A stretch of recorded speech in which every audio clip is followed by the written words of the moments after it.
He didn't use a weapon of war. He used what he could find. A butter knife, his teeth, his bare hands. That's how 29-year-old Terrell Johnson decapitated his own mother, 51-year-old Shelley Johnson, a woman loved by her students, respected by her community, and trusted by those who turned to her in their most vulnerable moments. After the brutal act, he carried her severed head into the backyard and placed it nearly 15 feet away from her body, not in rage, but in chilling silence. This was not a horror movie. This was not fiction. It was real. The shocking end to a small argument about credit cards that escalated into one of the most disturbing crimes in Mississippi's history. Shelley Johnson wasn't just a mother. She was a guidance counselor who dedicated her life to helping troubled teens find a path forward. But even with all her compassion and training, she could not save her own son from the darkness overtaking his mind. Welcome to the Crime Anatomy. We uncover the real stories behind the nation's most shocking cases. If stories like this matter to you, consider subscribing and turning on notifications so you never miss an episode.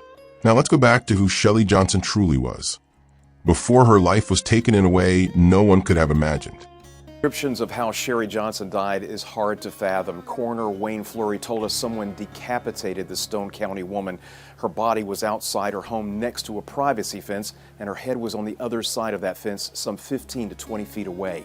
Stone County deputies arrested 29-year-old Terrell Johnson and charged him with first-degree murder.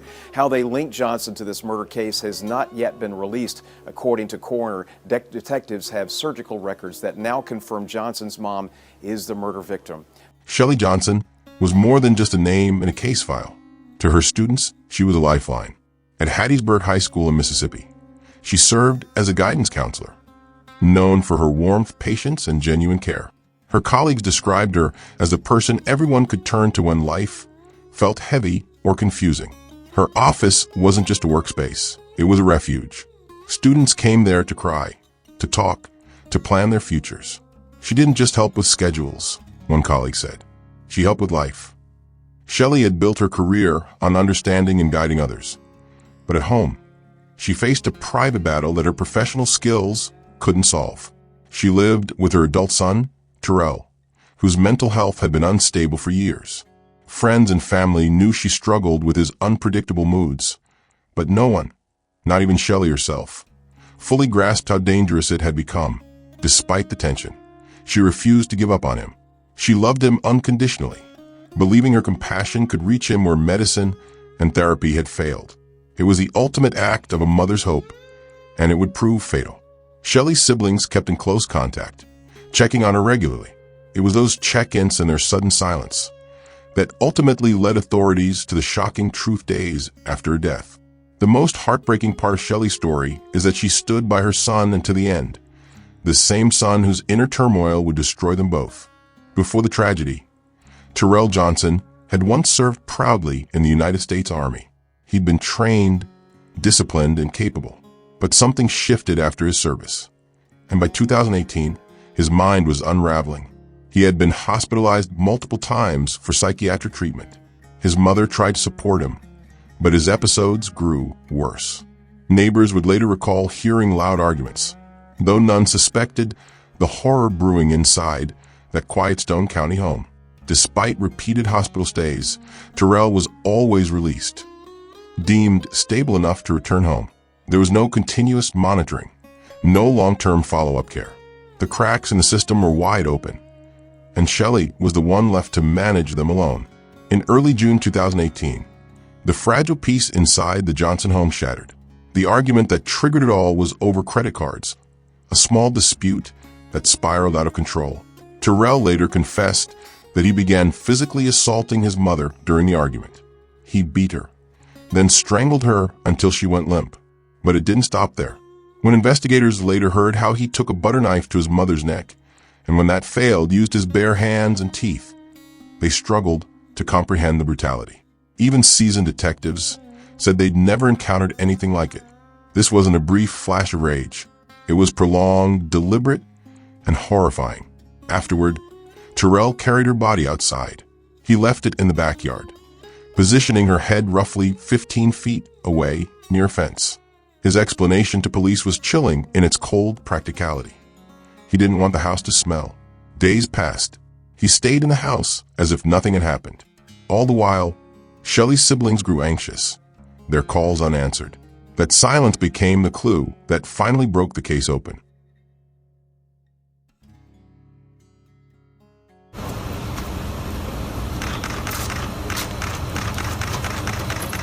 Johnson, did you do it? I plead guilty. You plead guilty? Yes, I done it. Why? Gotta talk to my lawyer.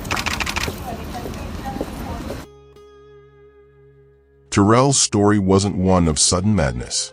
It was a final breakdown in a long chain of missed opportunities. He had been in and out of hospitals. Each time, professionals recognized his instability but still discharged him, believing he could function outside a controlled environment. There was no follow-up plan, no safety net, and no real monitoring to ensure he continued treatment. By June 2018, that fragile balance had completely collapsed. The fight over credit cards was merely the spark that ignited an already volatile situation. When June 6, 2018 arrived, Shelley's family had heard nothing from her for days. They grew worried and called for a welfare check. Deputies from the Stone County Sheriff's Department went to the home, where Terrell met them calmly and said his mother was on a cruise. That explanation immediately raised suspicion. Shelley had never mentioned any plans to travel. When deputies pressed further and entered the house, they discovered a blood-soaked bedroom, clear evidence of extreme violence. Then came a discovery in the backyard, Shelley's decapitated body, with her head placed several feet away. Terrell confessed soon after. During interrogation, he gave a detached, detailed account of how he beat and strangled his mother, then used a butter knife, his hands, and teeth to finish what he'd started. The medical examiner confirmed Shelley had died from blunt force trauma to the head. The decapitation happened afterward, a grim confirmation that she had already passed before that final act. Even in confession, Terrell's reasoning remained disturbingly practical, saying he moved her outside to keep the house from smelling. He lived there for days afterward, surrounded by the aftermath of what he'd done. The case revealed not just personal tragedy, but systemic failure. With proper intervention, Shelley might still be alive. Her son's repeated releases from psychiatric care, without structure, support, or consistent monitoring, reflected a system that wasn't designed to protect families in crisis. The coast, a Wiggins man will spend the rest of his life behind bars after murdering his mother. This is footage from the scene back in 2018. According to court documents, the jury convicted 35-year-old Terrell Johnson after hearing gruesome details about the murder. Johnson tried to tell officials his mother was on vacation before deputies located her severed head and body in the backyard. They also heard from his own confession of how he used his teeth and knives to remove the head. Johnson claimed insanity, but that claim was shot down. After his arrest, Terrell Johnson faced trial for first-degree murder. His defense team explored an insanity plea, citing years of documented mental illness and delusional behavior. But prosecutors argued he knew exactly what he was doing. They pointed out his efforts to conceal the crime and maintain a story about his mother being away. Evidence, they said, of awareness and intent. The trial was held in Stone County Circuit Court under Judge Steve Simpson. When the jury heard the full confession and reviewed the evidence, their decision was swift. Just 18 minutes of deliberation before finding him guilty of first-degree murder. Terrell was sentenced to life in prison without parole, where he remains to this day. Shelley's death became a haunting example of what happens when compassion meets a system unable to intervene effectively. She was a counselor who helped hundreds of students find hope, yet couldn't find a way to rescue her own son from his descent into violence. Her story leaves lessons that demand attention. Mental health care must be consistent, not episodic. Hospitalization alone isn't enough without follow-up and supervision. Warning signs of potential violence must be taken seriously, especially when there's a history of psychiatric instability. Families should never hesitate to seek help or welfare checks, as Shelley's siblings did. That simple act, heartbreaking as it was, revealed the truth and stopped further danger. And finally, our legal and mental health systems must collaborate more effectively so that intervention happens before tragedy, not after.